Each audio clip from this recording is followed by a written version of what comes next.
The Real Life and Sad Ending of John Holmes, John Holmes documentary. John Holmes was born John Curtis Estes on August 8, 1944, in the small rural town of Asheville, Ohio, about 11 miles south of Columbus. He was the youngest of 4 children born to 26-year-old Mary June Holmes, but the name of his father, railroad worker Carl Estes, is left blank on his birth certificate. Mary had married Edgar Harvey Holmes, who was the father of her 3 older children, Dale, Edward and Anne. Mary changed John's surname from Estes to Holmes when he was a child.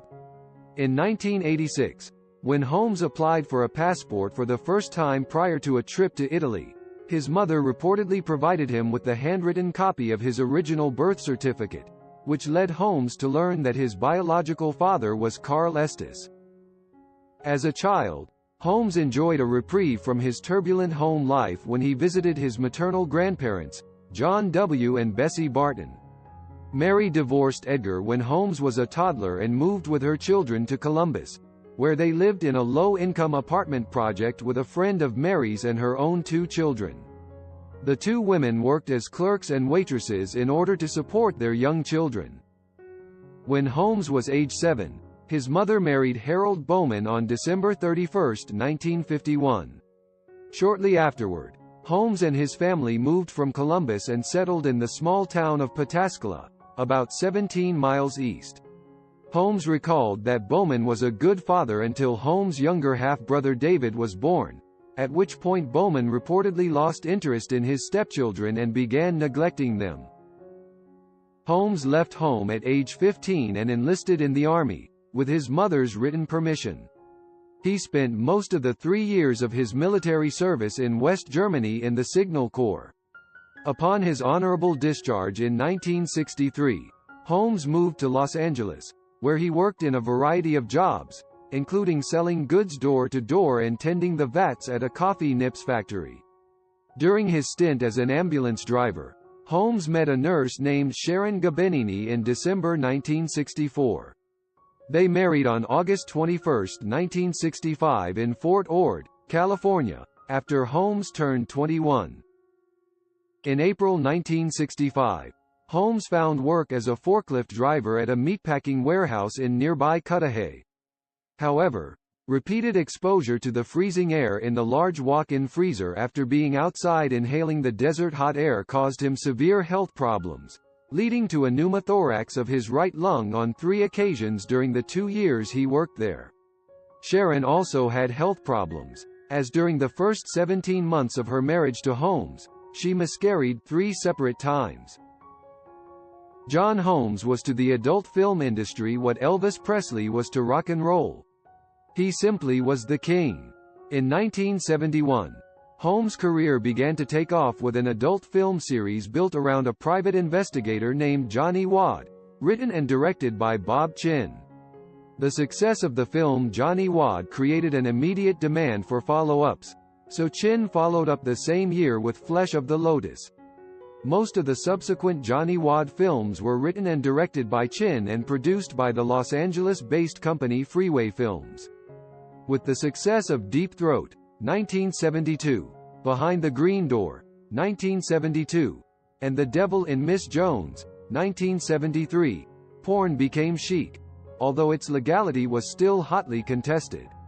Holmes was arrested during this time for pimping and pandering, but he avoided prison time by reputedly becoming an informant for the Los Angeles Police Department. By the late 1970s, Holmes was reputed to be earning as much as $3,000 per day as a porn performer. Around this time, his consumption of cocaine and freebasing were becoming an increasingly serious problem. Professionally, it affected his ability to maintain an erection, as is apparent from his flaccid performance in Insatiable, 1980. To support himself and his drug habit, Holmes ventured into crime, selling drugs for gangs, prostituting himself to both men and women, as well as committing credit card fraud and various acts of petty theft. In 1976, Holmes met 15-year-old Dawn Schiller, whom he groomed and abused. After he became desperate for money, He forced her into prostitution and often beat her, which he did at least once in public. In the 1981 biographical feature documentary Exhausted, John C. Holmes, The Real Story, from director and Holmes confidant Julia St. Vincent, Holmes claimed during an interview segment that he had had intercourse with 14,000 women. The number had in fact been invented by Holmes to help salvage his waning image. The true number of women with whom Holmes had sex during his career would never be known.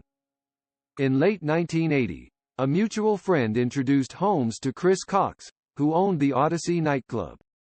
In turn, Cox introduced Holmes to Eddie Nash, a drug dealer who owned several nightclubs, including the Starwood in West Hollywood.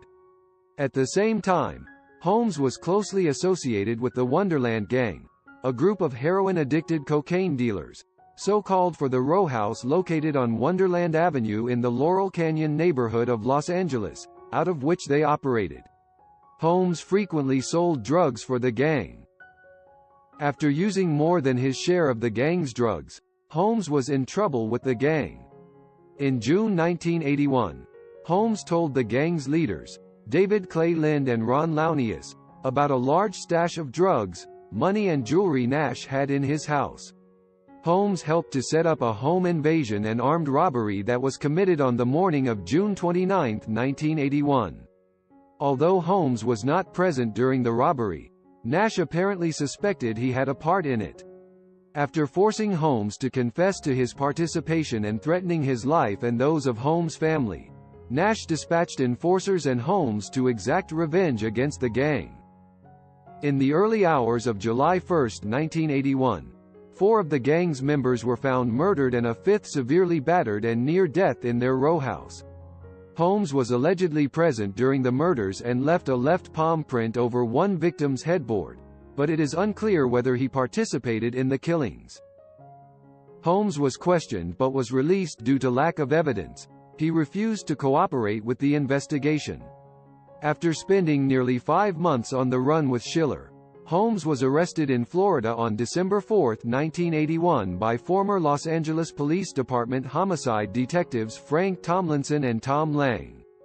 Holmes was extradited to Los Angeles, and in March 1982, he was charged with personally committing all 4 murders. After a 3-week trial, he was acquitted of all charges except committing contempt of court on June 26, 1982.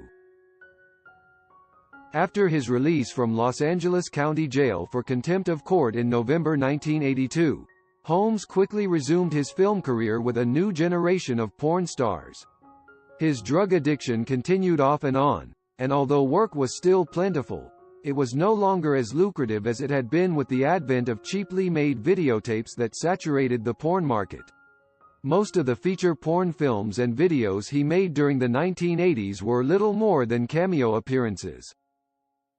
In February 1986, 5 or 6 months after testing negative, Holmes was diagnosed as HIV positive. According to his second wife Laurie Holmes, he claimed that he never used hypodermic needles and that he was deathly afraid of them. During the summer of 1986, Holmes was offered a lucrative deal from Paradise Visuals, which was unaware he was HIV positive, to travel to Italy to film what were to be his last 2 pornographic films. Holmes' penultimate film was The Rise of the Roman Empress for director Riccardo Schicchi. The film starred Holmes, the later Italian Parliament member Ilona Cicciolina Staller, Tracy Adams, Christoph Clark, and Amber Lynn. His final film was The Devil in Mr. Holmes, starring Adams, Lynn, Karen Schubert, and Marina Hedman. These last films created a furor when it was revealed later that Holmes had consciously chosen not to reveal his HIV status to his co-stars before engaging in unprotected sex for the filming. Not wanting to reveal the true nature of his failing health, Holmes claimed to the press that he was suffering from colon cancer. Holmes married Laurie Rose on January 23, 1987 in Las Vegas after confiding to her that he had AIDS. During the last 5 months of his life, he remained in the VA hospital on Sepulveda Boulevard in Los Angeles. On March 13, 1988, at age 43, Holmes died from AIDS-related complications, which per his death certificate, were described as cardiorespiratory arrest and encephalitis due to AIDS, associated with lymphadenopathy and esophageal candidiasis. His body was cremated, and his widow Lori and mother Mary scattered his ashes at sea off the coast of Oxnard, California. Goodbye John Holmes.